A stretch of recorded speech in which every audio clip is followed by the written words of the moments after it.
Hello everyone, welcome to ACPPSC। तो एक और क्वेश्चन में ऑब्जेक्शन है।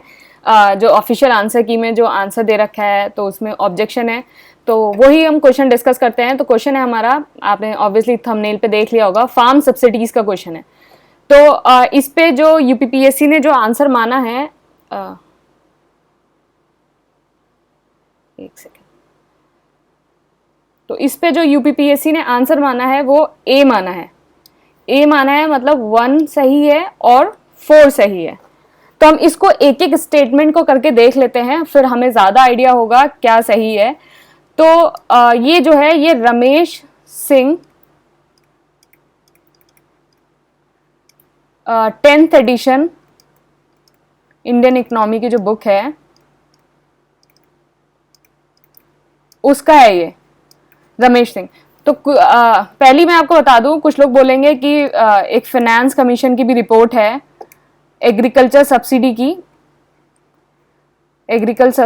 की, तो उसमें कुछ भी कॉन्क्रीट नहीं है। वो रिपोर्ट ठीक नहीं है, उसमें कुछ भी कॉन्क्रीट नहीं है। वहां से आपको कोई भी चीज सही से नहीं पता चल पाएगी। अगर इसके अलावा आपको कोई सोर्स और दिखता है तो फिर आप मुझे सेंड करिएगा। ये मतलब रमेश सिंह में मैंने जो सर्च किया है तो मुझे ये सारी चीजें मिली हैं। तो पहला स्टेटमेंट क्या है? The input subsidies in India such as on fertilizer fall under indirect farm subsidies. तो पहले हम इनडायरेक्ट देख लेते हैं। These are the farm subsidies which are provided in the form of the cheaper credit facilities. पहला हो गया farm loan waiver, दूसरा हो गया रिडक्शन इन इरिगेशन और इलेक्ट्रिसिटी बिल, तीसरा हो गया आपका फर्टिलाइजर, फिर चौथा हो गया आपका सीड्स एंड पेस्टिसाइड्स,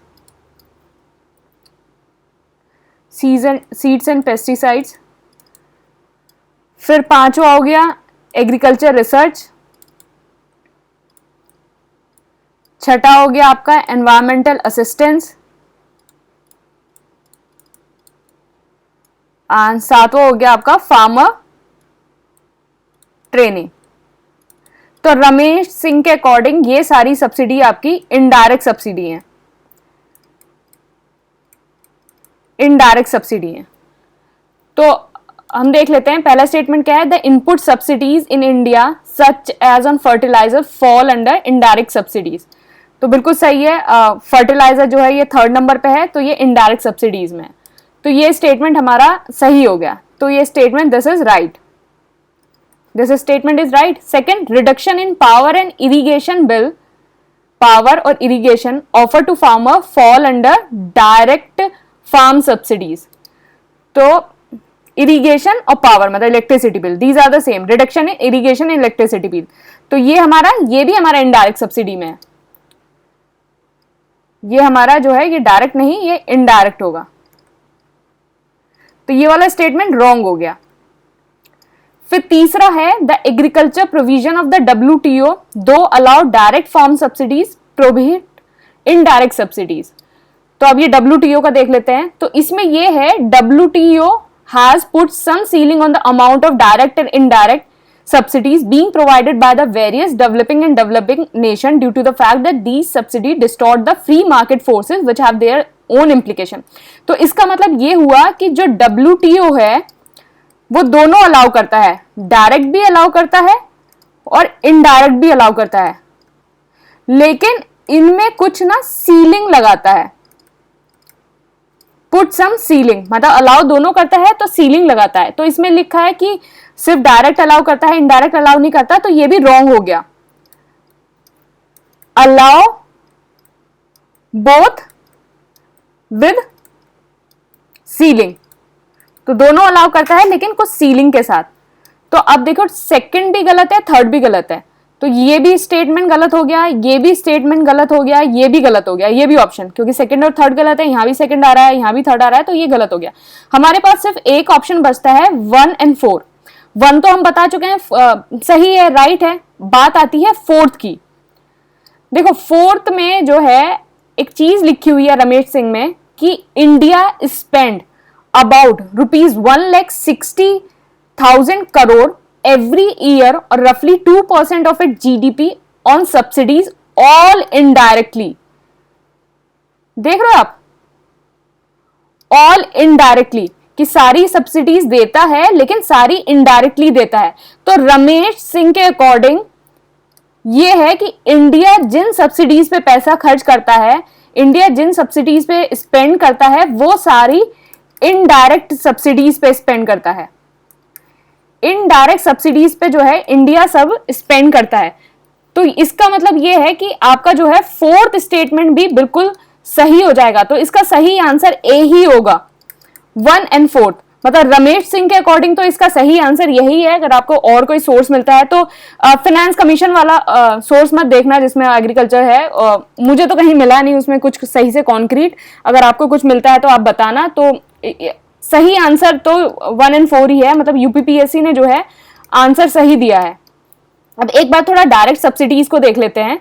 तो डायरेक्ट सब्सिडीज क्या होती हैं? एक तरह की कैश इंसेंटिव होता है जो पेड होता है फार्मर्स को, जिससे उनका प्रोडक्ट मोर कॉम्पिटिटिव हो सके ग्लोबल मार्केट में. तो जो डेवलप कंट्री होती हैं वो जो अपना ह्यूज अमाउंट है on the agriculture farm and fisheries वो डायरेक्ट सब्सिडीज पे देती हैं. Direct subsidies are helpful as they provide the right level of purchasing power to the farmer and can significantly help in raising a standard of living. They also help in checking the misuse of the public fund as इतना. तो ये हो गया direct subsidies. ऐसे direct subsidies है मोर जो है वो डेवलप कंट्रीज देती हैं. अब देखिए यहाँ इसमें एक चीज देखिए, the subsidies provided on the fertilizer as input subsidies in the form of indirect subsidies. मतलब फर्टिलाइजर पे जो सब्सिडीज प्रोवाइड होती है वो इनडायरेक्ट होती है. लेकिन अगर गवर्नमेंट जो है does not incentivize the farmer with a cost effective reduction in the price of the fertilizer. अगर जो गवर्नमेंट है अगर इफेक्टिव कॉस्ट रिडक्शन नहीं कर पा रही है फर्टिलाइजर में, तो वो जो है डायरेक्ट कैश इंसेंटिव देगी आफ्टर द प्रोड्यूस.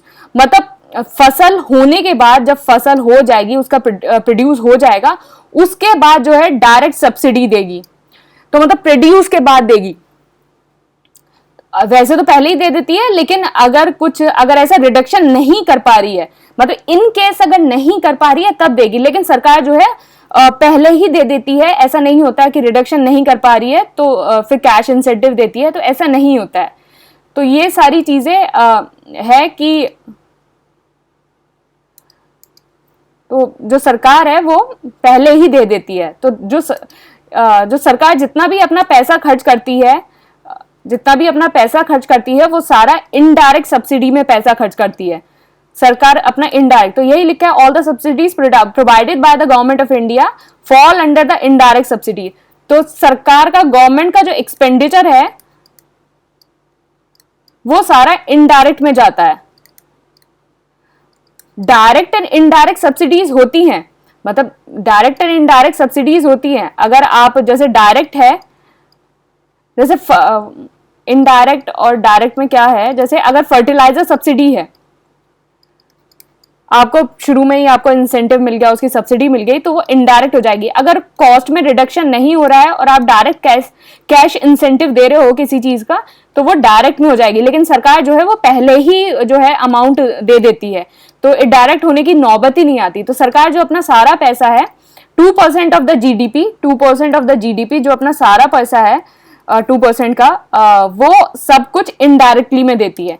तो 1 भी सही है, 4th भी सही है. आंसर 1 and 4 होगा. यूपीपीएससी का आंसर सही है. अगर कुछ और लगता है, देखो अगर आपको कहीं से भी लगता है कि ये गलत है और आपको कोई अच्छा सोर्स मिल जाता है तो आप जरूर ऑब्जेक्शन दो. लेकिन मुझे जिस हिसाब से सोर्स मिला है तो मेरे हिसाब से जो आंसर है वो यही होना चाहिए. फाइनेंस कमीशन वाली जो एग्रीकल्चर सब्सिडी की जो पीडीएफ घूम रही है ना, मैंने वो पीडीएफ कम से कम परसों ही देख ली थी.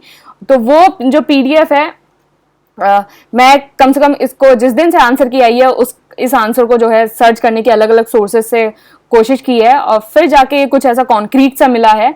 तो फाइनेंस कमीशन वाली मुझे तो नहीं लगता उसमें कुछ है. अगर आपको लगता है कि उसमें कुछ है तो मुझे नीचे कमेंट बॉक्स में बताना.